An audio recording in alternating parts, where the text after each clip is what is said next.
Assalamualaikum warahmatullahi wabarakatuh. Saya akan mempresentasikan tentang peran pemerintahan dalam kerangka ekonomi Islam. Dalam kerangka ekonomi Islam, peran pemerintah dianggap sangat penting dalam menciptakan kondisi ekonomi yang sesuai dengan prinsip-prinsip ajaran Islam.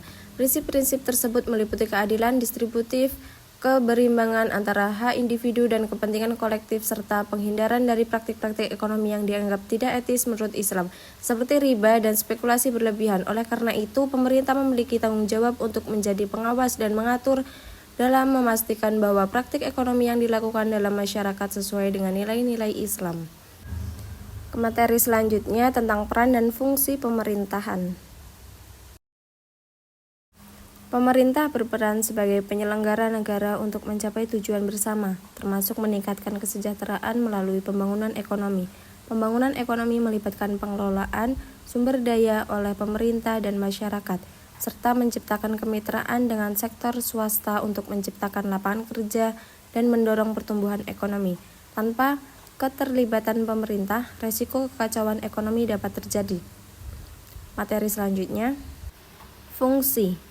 Menurut Adam Smith, menyatakan teori bahwa pemerintah hanya memiliki 3 fungsi. Yang pertama, fungsi pemerintah untuk menjaga keamanan dalam negeri dan pertahanan. Kedua, fungsi pemerintah untuk menyelenggarakan keadilan. 3, fungsi pemerintah untuk menyediakan barang-barang yang tidak disediakan oleh sektor swasta seperti jalan, bendungan, dan lain-lain. Selanjutnya mengenai tujuan ekonomi Islam. Ekonomi Islam tidak hanya fokus pada alokasi dan distribusi sumber daya seperti ekonomi konvensional, tetapi juga bertujuan untuk mewujudkan maqasid syariah. Menurut Imam Al-Ghazali, tujuan utama syariah adalah meningkatkan kesejahteraan manusia dengan melindungi agama, diri, akal, keturunan, dan harta benda mereka. Agama ditempatkan di urutan pertama karena sangat memengaruhi kebutuhan materi dan psikologis manusia. Harta benda ditempatkan di urutan terakhir bukan karena tidak penting, tetapi karena kebahagiaan manusia tergantung pada cara mereka memanfaatkannya. Diri, akal, dan keturunan sangat penting karena berkaitan erat dengan manusia, sehingga kebahagiaannya menjadi fokus utama syariah. Memperhatikan aspek-aspek ini akan memungkinkan pemenuhan yang seimbang terhadap kebutuhan hidup manusia. Selanjutnya, prinsip ekonomi dalam Islam meliputi 1. Ekonomi sebagai penopang iman dan akidah. 2. Nilai dasar kepemilikan. 3. Nilai dasar kebebasan.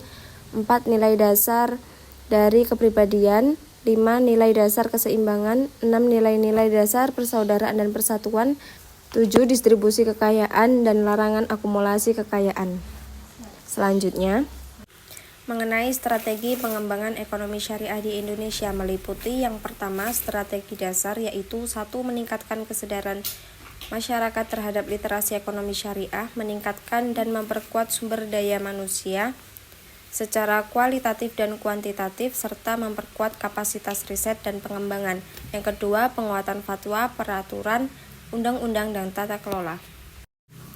Adapun yang kedua, strategi utama meliputi 1. Memperkuat dan memperluas jaringan halal dari hulu ke hilir dan dalam rantai nilai halal sehingga halal terwujud di seluruh wilayah di seluruh Indonesia. Yang kedua, memperkuat sektor keuangan syariah. Ketiga, memperkuat usaha mikro, menengah, dan makroekonomi. Keempat, memperkuat dan mengembangkan perekonomian berbasis digital.